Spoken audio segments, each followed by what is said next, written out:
Dictation start होगी 3 second बाद।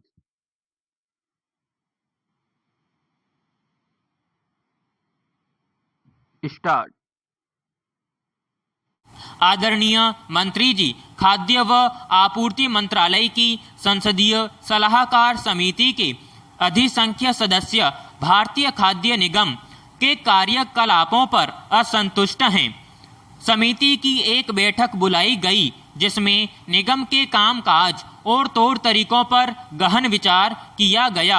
निगम के अध्यक्ष भी इस बैठक में उपस्थित थे। खाद्य व आपूर्ति मंत्रालय के सांसद सलाहकार इस बात पर विशेष तौर पर चिंतित हैं कि इस बार रबी की अच्छी फसल होने के बावजूद उस फसल के संभालने और ज़रूरत वाले क्षेत्रों को समय पर अनाज भेजने की ओर खाद्य निगम ने उचित ध्यान नहीं दिया, जिसका परिणाम यह हुआ कि काफ़ी मात्रा में अनाज के नष्ट होने से कुछ क्षेत्रों में कीमतें बढ़ गई। पैराग्राफ। गेहूं की ढुलाई के बारे में खाद्य निगम की कोताही और लापरवाही की ओर रेल मंत्रालय ने अभी इशारा किया है, जब उससे पंजाब सरकार ने अनुरोध किया है कि गेहूं की कमी वाले राज्यों में भेजने के लिए वैगन दिए जाएं। पंजाब में इस वर्ष गेहूं की अच्छी फसल हुई है। रबी के अनाज की वसूली शुरू होने पर 58 लाख टन अन्न पड़ा था। इसमें से अधिकांश खुले में पड़ा था, जिसके नष्ट हो जाने की आशंका थी। रेल मंत्रालय ने पंजाब को जवाब दिया कि अनाज ढुलाई के लिए वैगन भारतीय खाद्य निगम देगी। यद्यपि रेल मंत्रालय ने इन वैगनों को शीघ्रातिशीघ्र रवाना करने की जिम्मेदारी अपने ऊपर ली। पंजाब में आजकल करीब 1 करोड़ 14 लाख टन गेहूं व अन्य अनाज पड़ा है, जिसे बाहर भेजना है और भारतीय खाद्य निगम इसे भिजवाने में ढिलाई बरत रहा है। पैराग्राफ।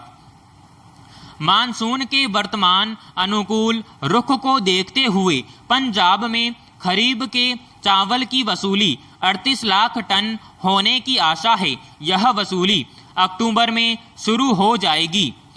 भारतीय खाद्य निगम यदि चावल के भंडारण की ठीक व्यवस्था नहीं करता तो यह चावल खाने के काम का न रहेगा। गेहूं तो खुले में तिरपाल डालकर पक्के फर्श पर रखा जा सकता है, लेकिन चावल के भंडारण के लिए ठीक ढंग के गोदाम होना बहुत जरूरी है। पंजाब चावल मिल संगठन का शिष्टमंडल इन दिनों दिल्ली में है और खाद्य मंत्रालय के अधिकारियों से भेंट कर रहा है तथा उन्हें खाद्य निगम की सुस्ती व लापरवाही से अवगत करा चुका है। संगठन ने यह शिकायत भी की है कि भारतीय खाद्य निगम ने धान को मिलों की ढुलाई की दरें करीब 1 वर्ष से तय नहीं की है और जानबूझकर इस मामले को लटकाया हुआ है। पैराग्राफ। हरियाणा से भी भारतीय खाद्य निगम के बारे में शिकायतें निरंतर मिल रही हैं। इस राज्य में निगम के कर्मचारियों की यूनियनों के अधिक हस्तक्षेप के कारण कामकाज में बहुत ढील हुई है। यहाँ तक कि हरियाणा सरकार के एक प्रवक्ता ने पिछले दिनों केंद्र से कहा था कि खाद्य निगम को यदि राज्य से हल लिया जाए तो अनाज वसूली और भंडारण का काम ज़्यादा सुचारू रूप में हो सकता है। पश्चिम बंगाल में अनाज की वसूली और वितरण का काम राज्य सरकार ने स्वयं संभाल लिया है और खाद्य निगम को राज्य से चले जाने को कहा गया है। पश्चिम बंगाल में वसूली तथा वितरण के मामले में अपनी विफलता स्वयं स्वीकार कर ली है। उत्तर प्रदेश तथा अन्य कुछ राज्य भी इस मत के हैं कि भारतीय खाद्य निगम अपने दायित्व निभाने में असफल रहा है।